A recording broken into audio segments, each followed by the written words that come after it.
I think the world has been divided into two groups. There are countries that almost everybody is vaccinated, and there are countries that are dying, literally dying, in order to get those vaccines. And the question is, what do we do about them?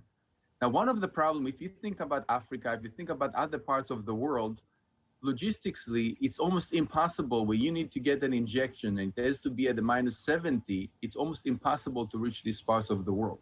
The idea of the oral vaccine is not only something which is easier in the compliance, you can take it with a cup of water.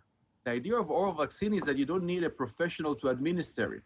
It's easier logistically to send it from one place to another. It doesn't need to be at the -70. By the way, you don't have all the syringes and the plastics and all the waste that's coming with it.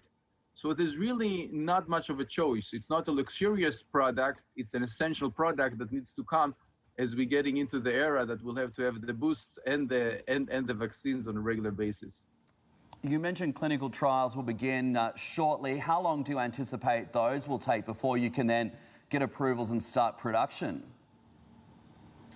So again, it depends on the territories.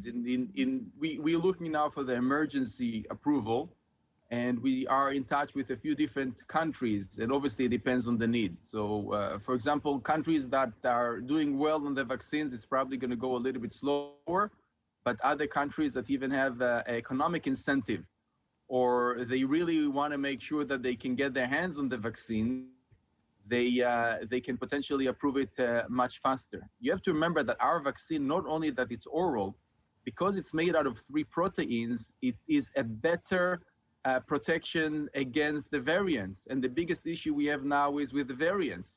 So our vaccines is oral and a stronger vaccine. So this is really a wonderful combination to have.